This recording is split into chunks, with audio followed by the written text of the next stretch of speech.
Halo semuanya, selamat datang di Cerita Cinta.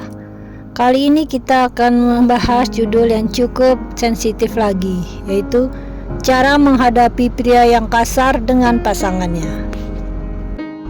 Kekasaran dalam hubungan bisa datang dalam berbagai macam bentuk, bukan hanya fisik, tapi juga verbal, emosional, hingga psikologis. Di video ini kita akan bahas ya, strategi apa bagi mereka yang sedang berada dalam hubungan seperti ini. Semoga menjadi inspirasi dan motivasi. Cara pertama menghadapi pria yang kasar dengan pasangannya yaitu memahami bentuk kekasaran. Pertama-tama kita harus pahami dulu apa saja bentuk kekerasan dalam hubungan. Pertama, kekerasan verbal seperti merendahkan, membentak dan mengejek dan juga memaki. Lalu kekasaran emosional, mengabaikan, manipulasi, membuat pasangan merasa bersalah terus-menerus. Kekasaran fisik, mendorong, memukul, atau tindakan fisik lainnya yang menyakitkan. Dan terakhir, kekasaran psikologis, mengontrol, mengancam, atau mengisolasi dari keluarga atau teman. Banyak orang yang tidak menyadari bahwa mereka sedang berada dalam hubungan yang kasar, karena mereka menganggap itu hal biasa. Tapi ingat, hubungan sehat harus saling menghargai. Tidak ada kekasaran di antara hubungan tersebut.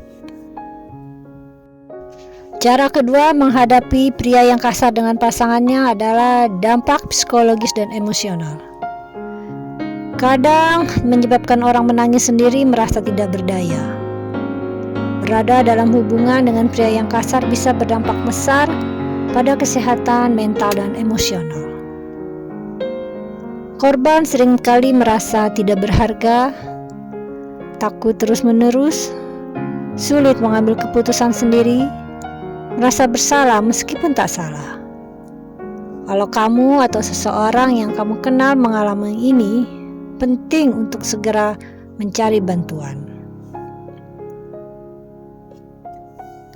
Cara ketiga menghadapi pria yang kasar dengan pasangan adalah bicara langsung.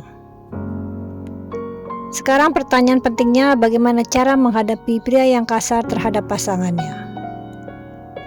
Berikut beberapa langkah. Pertama, kenali polanya. Apakah dia hanya kasar saat marah atau setiap saat? Apakah dia meminta maaf tapi mengulanginya lagi? Selanjutnya, tetapkan batasan. Katakan dengan tegas bahwa perilaku tersebut tidak bisa diterima. Contohnya, aku tidak akan tinggal di ruangan ini kalau kamu terus berteriak seperti itu. Jangan menyalahkan diri sendiri. Kekasaran adalah pilihan dia, bukan kesalahan kamu. Kenapa kamu yang merasa salah? Dan ini yang juga cukup penting, dokumentasikan kejadian. Jika kekasaran sudah parah, simpan bukti. Ini bisa berguna jika kamu memutuskan untuk mencari bantuan hukum atau psikologis. Dan yang terakhir, carilah dukungan. Bicara dengan keluarga, teman terpercaya atau konselor. Jangan coba-coba kamu hadapi ini sendirian. Apalagi kamu sembunyikan sehingga orang tidak tahu apa yang telah dia lakukan kepadamu. Selanjutnya, kamu perlu menentukan kapan harus pergi. Kamu jangan diam saja, ambil keputusan yang tepat.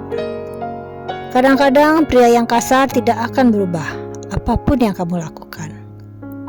Kalau kamu merasa sudah terlalu sering disakiti, tidak lagi merasa aman, dia tidak menunjukkan usaha berubah, maka meninggalkan hubungan tersebut bisa jadi keputusan yang terbaik. Ngapain kamu masih terus di sana?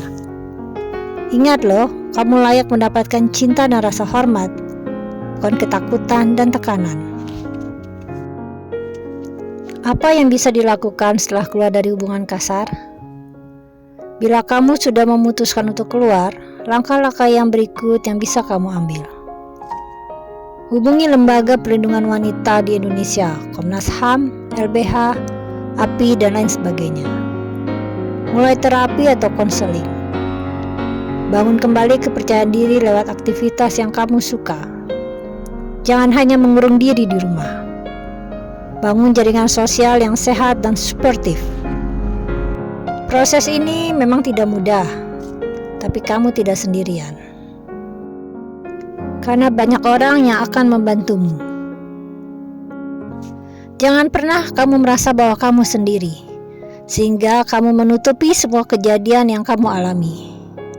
Jadi ingat, kalau dalam keadaan seperti ini jangan pernah merasa sendirian. Jika kamu mengalami kekerasan atau kekasaran dalam hubungan, carilah bantuan segera. Jangan hanya berdiam diri, karena kamu pantas bahagia bukan untuk disakiti.